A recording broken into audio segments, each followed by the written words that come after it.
승천하시기 전에 이 예수님의 제자들 그리고 그곳에 함께 있던 성도들에게 성령을 약속하셨습니다. 그리고 약속하신 성령을 오순절 그때 보내어 주셨고, 그 120명의 성도가 마가다락방에서 함께 기도하며 나아갈 때 그 성령의 충만함, 성령으로 세례를 받은 그 놀라운 사건이 벌어지게 되었죠. 그 결과가 무엇입니까? 마가다락방에 모여있던 이 120명의 성도는 그곳에 함께 머물러 있지 못했어요. 나아가서 예수님의 부활하신 소식을 전하는 자들이 되었습니다. 그곳에 예수님을 십자가에 못 박았던 많은 자들이 있었습니다. 예수님을 핍박하였던, 박해하였던, 그리고 예수 믿는 자들을 박해하는 종교 권력을 가지고 있는 많은 사람들이 여전히 그곳에 있었습니다. 그러나 우리 주님께서 그 귀한 은혜를 주실 때에 예루살렘을 떠나지 말라 말씀하셨고, 그 말씀대로 예루살렘에서부터 시작하여서 주의 복음을 전가하는 놀라운 일들이 있었다는 거예요. 어떻게 생각해 보면 이 예루살렘 교회는 오늘날 많은 교회들이 생각하는 가장 이상적인 교회의 모델이라고 이야기할 수 있습니다. 왜 그렇습니까? 성령으로 세례를 받은 하나님의 종들이 나아가서 복음을 전하는 데 힘쓰는 교회였어요. 뿐만 아니라 성령의 역사하심이 가시적으로 드러나는 교회였습니다. 감옥에 갇혀있던 주의 종들이 스스로 걸어서 나오는 그런 놀라운 기적을 경험하였을 뿐만 아니라 병치유의 기적, 귀신이 떠나가는 이적들, 그리고 하루에 3,000명씩 5,000명씩 복음이 선포될 때 회개하고 돌아오는 기적 뿐만 아니라 제사장들까지도, 일단의 제사장 무리들까지도 예수 그리스도를 구주로 영접하고 하나님의 자녀가 되어지는 놀라운 역사가 있었던 교회가 바로 예루살렘 교회예요.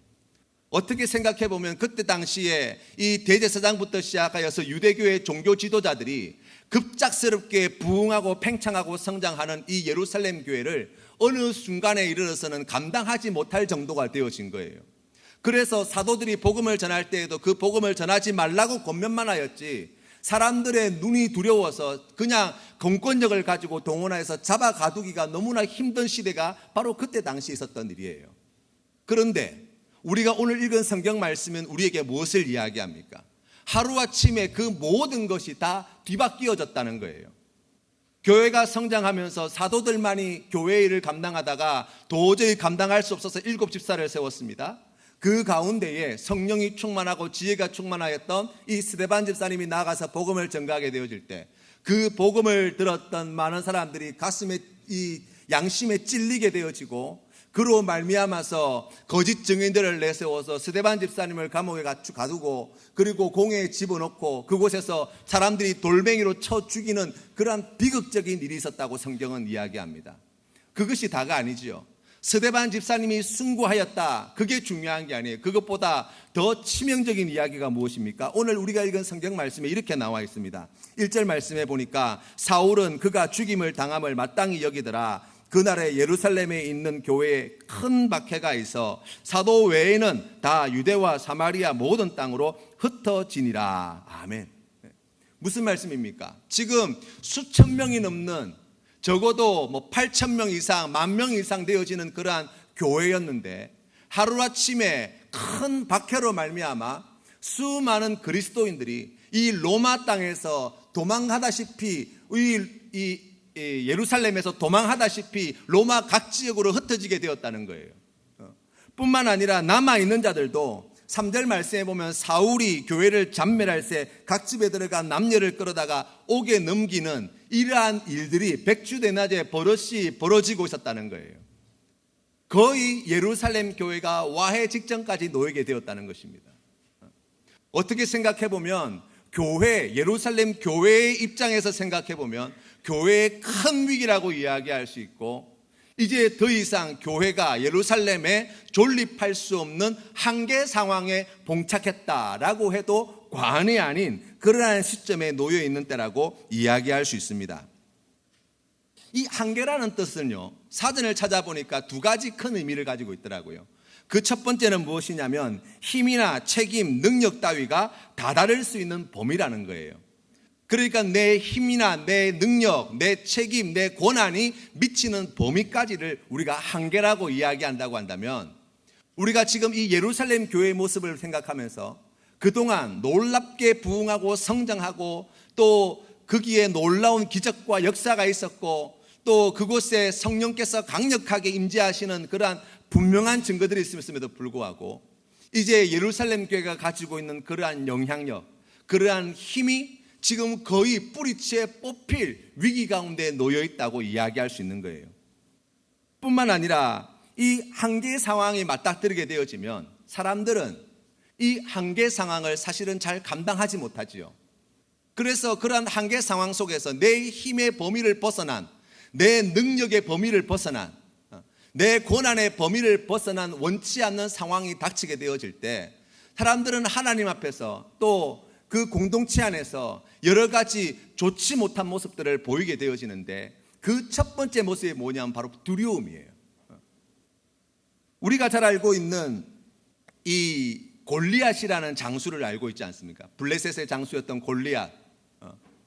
그 골리앗이 40일 주야를 나와서 사울 왕이 이끄는 이스라엘 군대 앞에 와서 하나님을 모욕하고 이스라엘 군대를 모욕할 때에 사울 왕과 이스라엘 군대는 어떻게 하였습니까?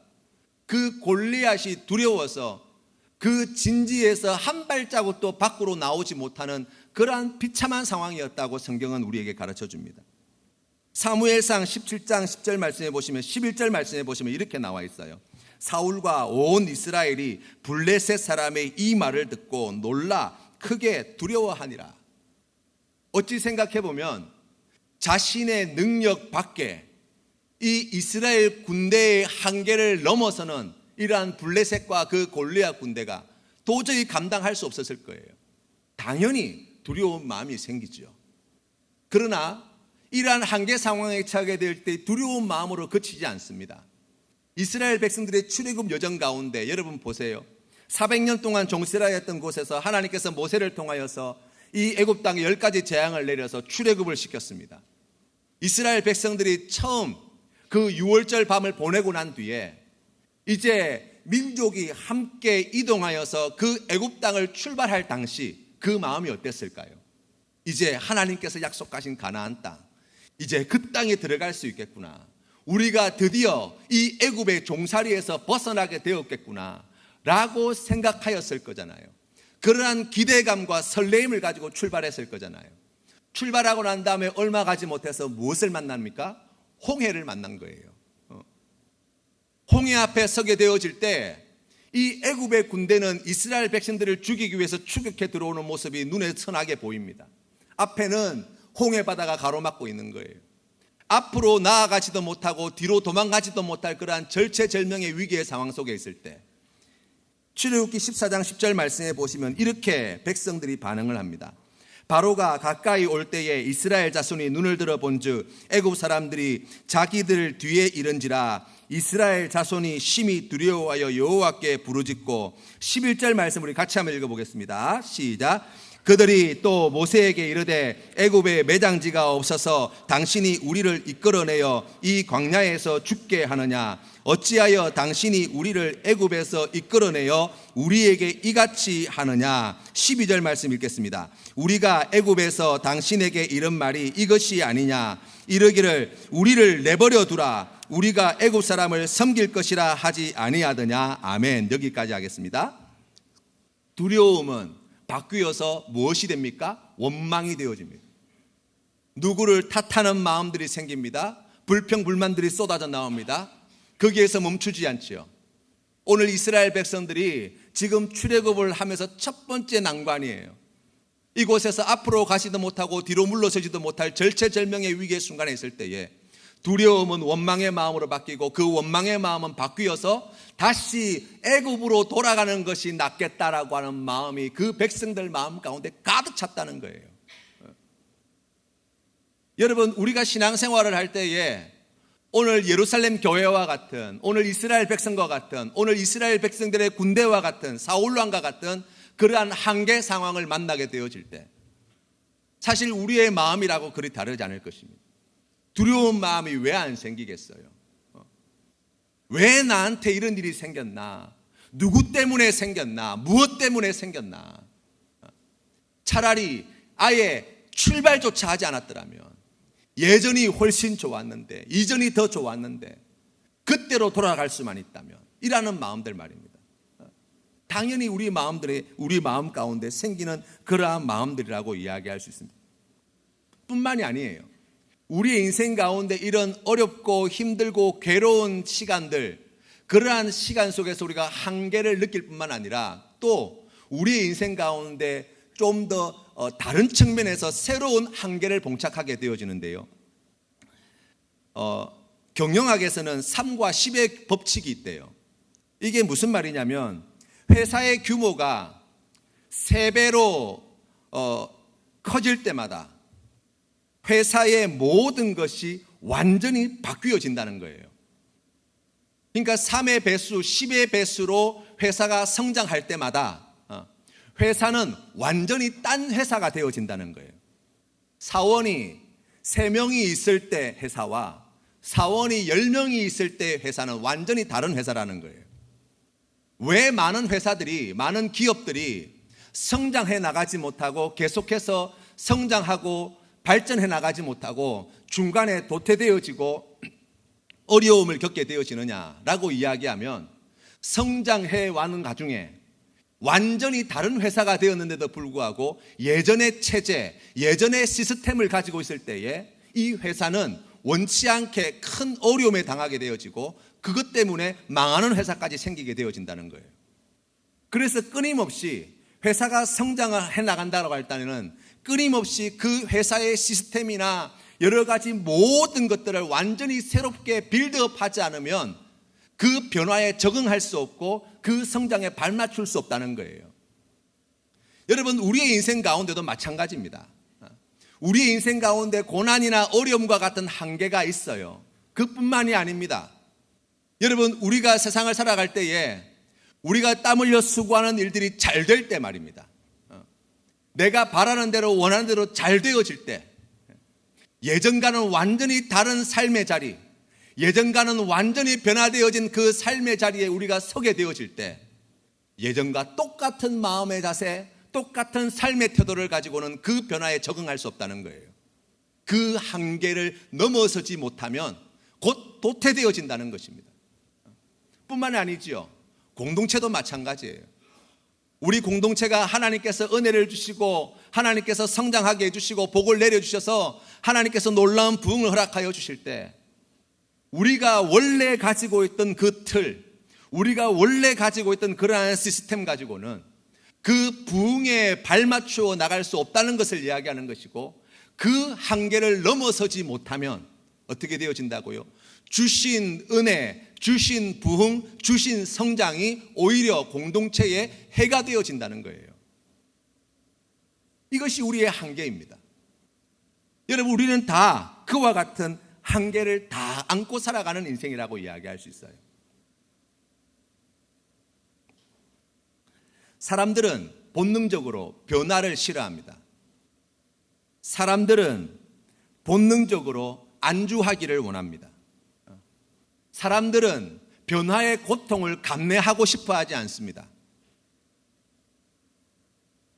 변화하는 것보다 더 어려운 것이 뭔 줄 아세요? 변화를 따라가는 거예요. 내가 바뀌는 것도 괴롭고 힘든데 그보다 더 괴롭고 힘든 것은 그 바뀌어지는 것에 따라가는 거예요. 이게 얼마나 괴로운 일인지 모릅니다. 여러분, 우리가 함께 어울려서 공동체를 이루고 함께 가정을 이루고 우리가 함께 사람들과 사람들의 만남이 이루어질 때에 이와 같은 어려움들은 늘 겪는 일이죠. 내가 이렇게 바뀌고 저렇게 바뀌는 것도 힘든 일이지만 바뀌어진 다른 사람을 따라가는 것 또한 쉽지 않은 일이에요. 그것이 오히려 더 힘든 일일 수 있어요. 여러분, 우리의 삶의 자리가 그렇지 않습니까? 우리의 신앙의 자리가 그렇지 않습니까? 그런데 문제는 뭐예요? 현상 유지를 우리는 원하지만 바뀌고 싶지 않지만 우리의 마음 가운데 또 어떤 욕심이 있어요? 지금보다 더 나아졌으면 좋겠다는 기대는 다 있어요. 여러분, 우리가 가지고 있는 한계는 분명합니다. 그 한계 때문에 우리는 이러한 어려움을 당할 수 있습니다. 그 한계를 위해서는 우리가 변화되어져야 되는데 변화는 두렵고 힘들고 괴로워서 바뀌고 싶지 않은 본성을 가지고 있습니다. 그런데 바뀌고 싶지 않으면서도 바라는 마음은 무엇입니까? 지금보다 더 좋은 공동체, 지금보다 더 좋은 내 삶이 되기를 원한다는 거예요. 여러분, 이게 사실 우리의 솔직한 이야기 아니겠습니까? 사실 이스라엘 백성들이 보여주었던 두려움이라는 반응, 그리고 원망이라는 반응, 그리고 다시 과거로 돌아가는 것이 더 낫겠다고 하는 반응도 이 연장선상에 있다고 이야기할 수 있어요. 그런데 성경 말씀에 보시면 그때 그 골리앗 앞에 누가 등장하는 거예요? 믿음의 사람 다윗이 서는 거예요. 그 다윗이 골리앗과 싸워 승리하게 되어질 때 어떻게 되어집니까? 사무엘상 17장 말씀인데요. 17장 52절 말씀 함께 보겠습니다. 17장 52절 말씀 같이 읽겠습니다. 시작. 이스라엘과 유다 사람들이 일어나서 소리 지르며 블레셋 사람들을 쫓아 가유와 에그론 성문까지 이르렀고 블레셋 사람들의 부상자들은 사라임 가는 길에서부터 가드와 에그론까지 엎드러졌더라. 아멘. 우리의 모습이 그대로 드러나 있지 않아요? 골리앗 앞에 서는 것은 두렵지만, 골리앗과 맞서 싸우기는 싫지만, 그러나 골리앗과의 싸움에서 승리하고 싶어하는 우리 마음 말입니다.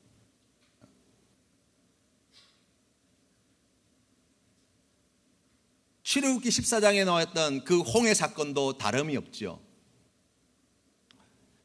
출애굽기 14장 30절 말씀에 보시면 이렇게 나와 있습니다. 그날에 여호와께서 이같이 이스라엘을 애굽 사람의 손에서 구원하심에 이스라엘이 바닷가에서 애굽 사람들이 죽어 있는 것을 보았더라. 이스라엘이 여호와께서 애굽 사람들에게 행하신 그 큰 능력을 보았으므로 백성이 여호와를 경외하며 여호와와 그의 종 모세를 믿었더라. 아멘. 그 홍해 앞에서 한 걸음도 나아가지 못합니다. 차라리 애굽 땅으로 돌아가겠습니다 라고 하는 자들 앞에 주의 종 모세가 지팡이를 들어 그 홍해를 가르게 되어질 때 그들은 무슨 일이 있었냐는 듯이 그 마른 땅을 건너는 자들이 되었고, 그것을 건너고 난 다음에 하나님을 찬양하며 하나님을 기뻐하며 오늘 성경 말씀에 나와 있는 대로 여호와를 경외하며 여호와의 종 모세를 믿는 자들이 되었다고 성경 말씀은 이야기하는 거예요. 다시 말하면 무엇입니까? 그러한 한계 상황에 있을 때 바뀌고 싶지 않습니다. 그러나 우리는 하나님을 믿고 싶습니다. 우리는 여호와의 종인 모세를 신뢰하고 싶습니다. 우리는 홍해를 건너가고 싶습니다 라는 마음이에요.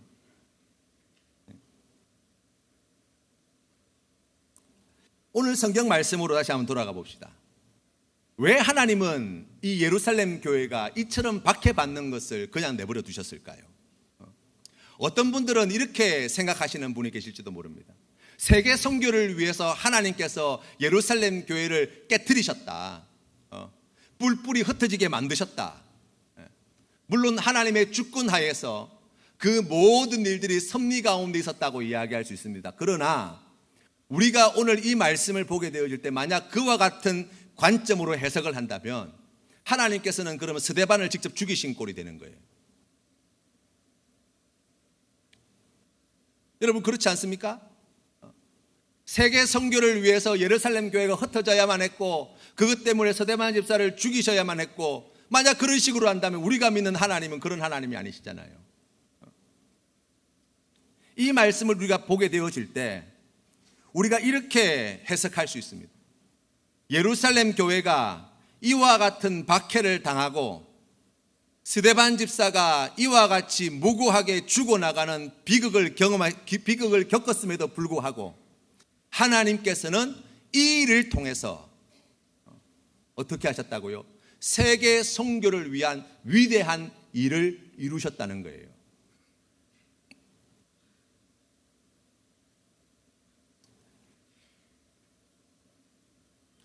줄탁동시라는 말이 있어요. 이제 많이 아실 거예요.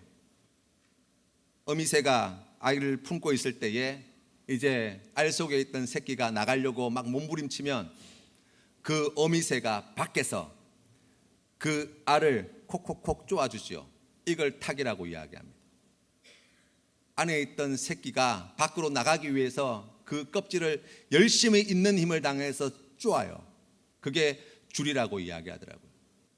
그런데 이것이 동시에 이루어지게 될 때 비로소 알을 깨고 새끼가 나올 수 있다는 거예요.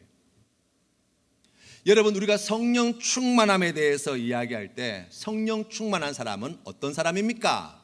라고 이야기하면 우리가 가지고 있는 우리의 의지, 우리의 지식, 또한 우리의 감정, 이러한 것들을 깡그리째 무시당하고 혹은 그것을 어떻게 다 결박시켜서 아무것도 할 수 없을 만큼 꽁꽁 사로잡힌 채 그렇게 하나님께서 이끄시는 대로 행하도록 만들어진 사람, 이런 사람이 성령 충만한 사람이 아니에요.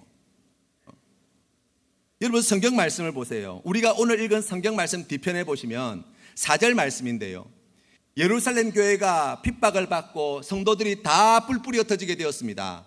4절 말씀 우리 같이 한번 읽어보겠습니다. 시작. 그 흩어진 사람들이 두루 다니며 복음의 말씀을 전할세. 아멘. 여러분, 이것은 누가 시켜서 한 일이 아니잖아요. 예루살렘 교회에서 박해를 받아서 예루살렘을 떠나서 다른 지역으로 흩어져 있던 성도들은 그곳에서 뭘 하기를 원했어요? 복음을 전하기를 원했어요. 그래서 복음을 전했다는 거예요. 성령 충만함이라고 하는 것은, 성령으로 세례를 받는다고 하는 것은 우리의 의지와 우리의 지식과 우리의 감정을 아주 부자연스럽게 그 모든 자유를 결박하고 그렇게 질질 끌려가는, 그러한 도수장에 끌려가는 양처럼 그렇게 하나님 일을 하는 사람이 아니에요. 성령께서 우리 가운데 충만히 임하여질 때, 우리가 성령 안에 깊숙이 잠기게 되어질 때 우리의 삶이 어떻게 되어진다고요?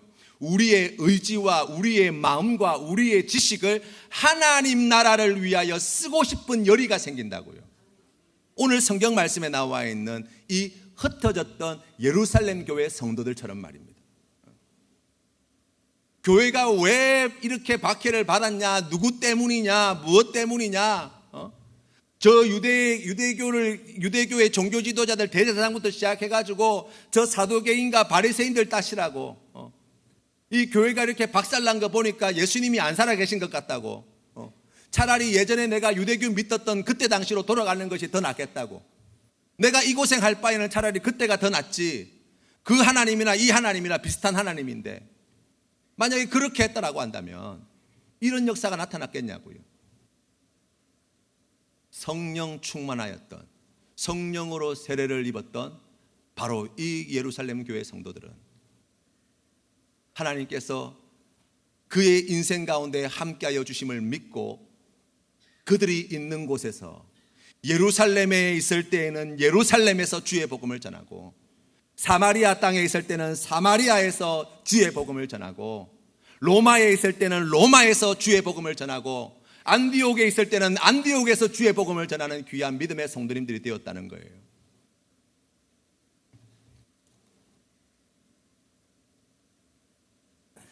미국 여성 최초의 노벨 문학상 수상자인 펄벅 여사님이 계십니다. 우리가 대지라는 작품으로 잘 알고 있죠. 이 펄벅 목사님, 펄벅 작가의 아버님은 선교사님이셨어요. 중국에서 오랫동안 선교하신 선교사님인데, 이때 당시에 가족들이 함께 중국의 중국의 모처에서 이제 사역을 하고 계셨는데, 그때 당시 그 지방에 가뭄이 아주 오랫동안 지속되어진 거예요.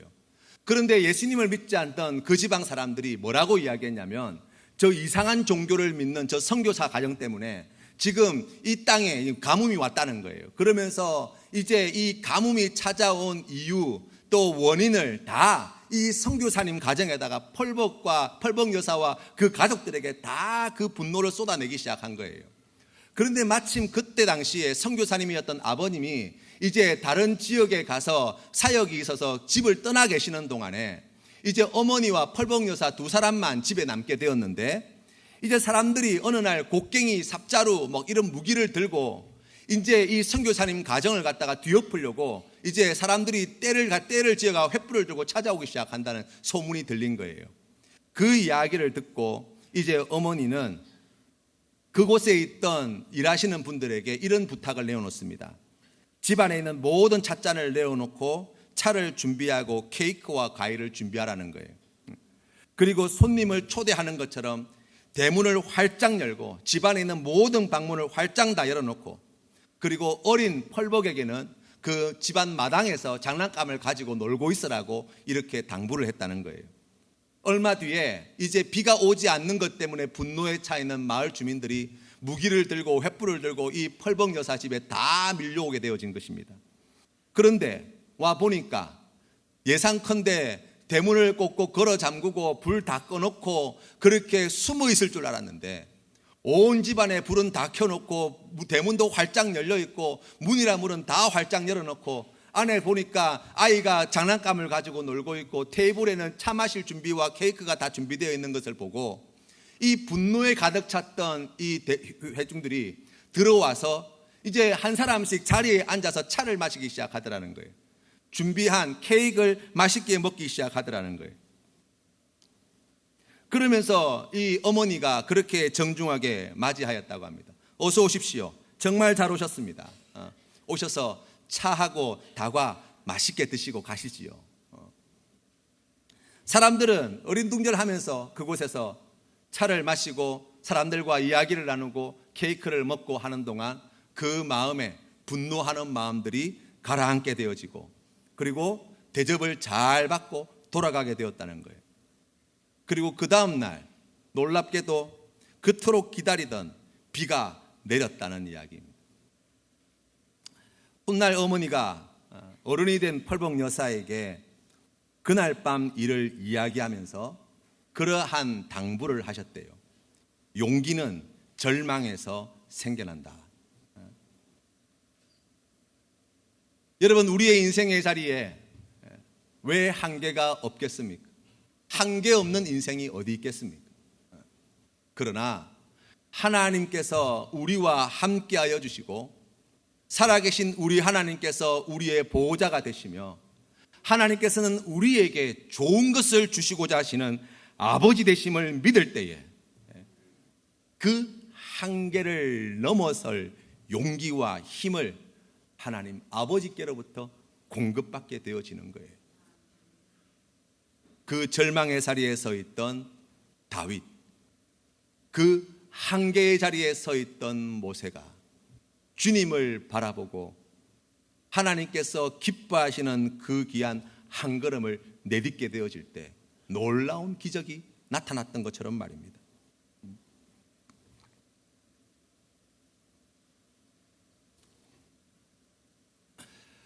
오늘 우리가 읽은 성경 말씀 뒤이어서는 빌립 집사님이 복음을 전하는 장면이 나옵니다. 제일 먼저 빌립 집사님은 사마리아 성에 내려가서 예수 그리스도의 복음을 전하였다고 이야기합니다. 이 사마리아 사람들은 기원전 722년 북이스라엘이 패망하고 난 다음에 아수르에 의해서 강제로 이주한 이민족들과 이방인들과 남아있던 유대인들이 함께 만나서 나온 자식들이에요. 혼혈인들이에요. 이스라엘 백성들이 바라볼 때 이 사마리아에는 이방인과 같은 자들이고 순수한 혈통을 더럽힌 자들이라고 해서 개처럼 취급했던 사람들입니다. 그러나 성령 충만함을 받은 빌립 집사님은 우리의 인생 가운데 그러한 한계와 경계를 넘어서게 하시고 사마리아 땅에 예수 그리스도의 복음을 전하게 하시며, 성경 말씀에 보시면 이 사마리아 사람들이 그 귀한 복음을 듣게 되어질 때 성령께서 그곳에 함께 하시는 놀라운 역사가 나타났다고 성경은 우리에게 전합니다. 뒤이어서 마술사 시몬이라는 사람이 등장합니다. 이 사람은 성경에 보니까 이렇게 소개하고 있어요. 8장 9절 말씀에 그 성에 시몬이라 하는 사람이 전부터 있어 마술을 행하여 사마리아 백성을 놀라게 하며 자칭 큰 자라 하니 낮은 사람부터 높은 사람까지 다 따르며 이르되 이 사람은 크다 일컫는 하나님의 능력이라 하더라. 아멘. 여러분, 우리가 성경 말씀에서 마술사라고 이야기하니까 지금 우리가 만나는 이렇게 우리 앞에 이렇게 카드 마술 보여주고 하는 마술사를 이야기하는데요. 아니에요. 여기에서 이야기하는 마술사라는 이야기는 지금으로 이야기하면 사이비 종교의 교주예요. 이단의 교주입니다. 우두머리예요. 그래서 성경 말씀에 보시면 낮은 사람부터 높은 사람까지 다 따르며 이르되 이 사람은 크다 일컫는다 할 때 이 크다라는 말은 신에게 붙이는 호칭이었어요. 그러니까 이 마술사 시몬은 지금으로 이야기하면 우리가 알고 있는 그러한 이단 사이비 종교의 교주쯤 되는 사람이에요.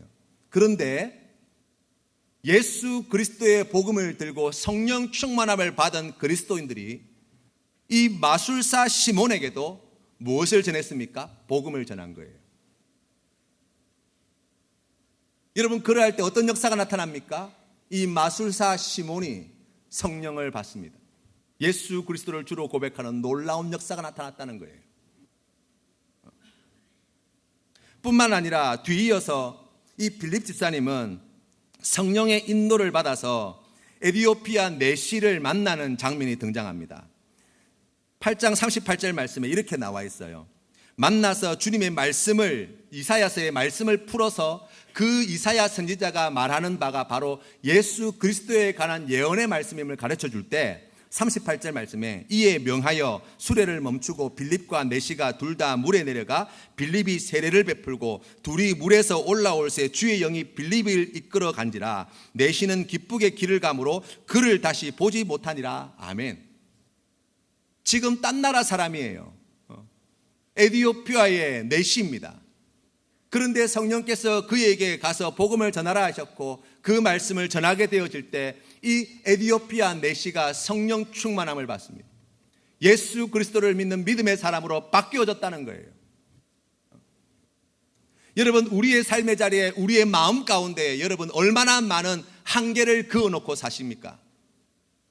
이 사람은 이래서 안 되고 저 사람은 저래서 안 되고, 여러분 조금만 피부색이 들려도 조금만 문화가 달라도 조금만 나라가 달라도 여러분 우리가 그들을 향해서 잘못된 시선과 시야를 가지고 누군가를 혐오하고 증오하고 미워하고 그들을 차별하고 착취하는 것을 당연시 여긴다고 한다면 그것은 성령 충만함을 받은 사람의 삶이 아니에요. 성령 충만함을 받게 되어지면 어떻게 되어진다고요? 그 모든 한계와 경계를 넘어서게 하신다는 거예요.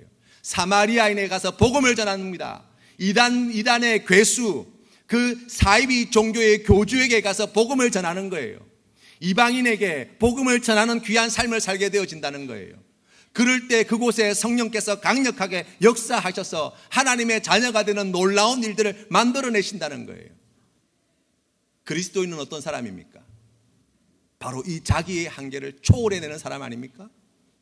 누구의 도움으로요? 성령 하나님의 충만하심으로 우리의 한계를 뛰어넘는 사람, 바로 그가 그리스도인이에요. 교회는 어떤 곳입니까? 바로 자신의 한계를 초월하는 그리스도인들이 모여있는 공동체라고 한다면 우리 교회 또한 다르지 않을 것입니다.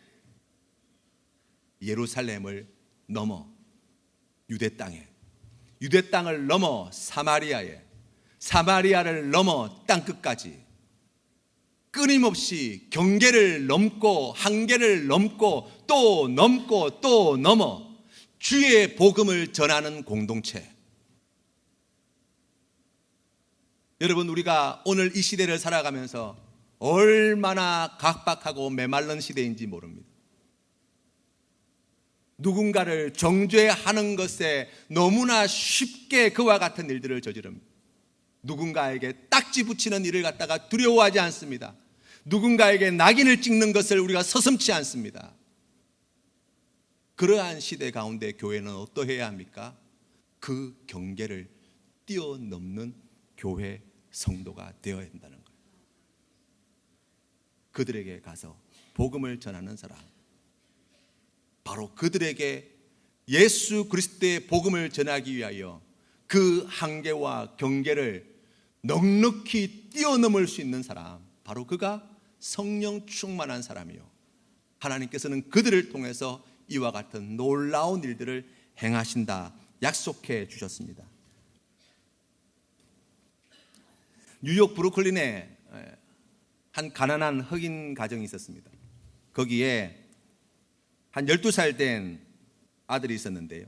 이 아이에게는 형이 2사람이 있고 누나가 1명이 있었는데 어느 날 아버지가, 이 가난한 집이었어요. 아버지가 이 쓰레기통을 뒤져가지고 거기에서 허름한 옷 한 벌을 주워왔어요. 그러면서 이 12살 된 아들에게 주면서 아들아, 이거 얼마쯤 할 것 같냐? 얼마쯤 받을 수 있을 것 같냐? 라고 물어봤어요. 이 아이가 이제 12살 되었지만 사실 뭐 세상 물정을 잘 모르지만 자기 눈에 봐도 쓰레기통 뒤져서 가져온 옷이니까 이게 뭐 얼마나 하겠어요. 아버지 이거 기껏 해봐야 1달러나 받으면 잘 받을걸요. 아 그래? 그러면 너 이거 나가서 2달러에 팔아봐. 이 아들이 처음에는 말도 안 되는 소리라고. 아니 이거 쓰레기통 뒤져가 가져온 거 이거 누가 사냐고. 아니야 한번 해보라고. 2달러에 팔아보라고. 그래 아들이 풍을대면서 이거 옷을 받았어요. 어떻게 2달러에 팔까 생각해 보니까, 가만히 생각해 보니까 옷이 너무 지저분한 거예요. 아 깨끗이 빨아야 되겠구나.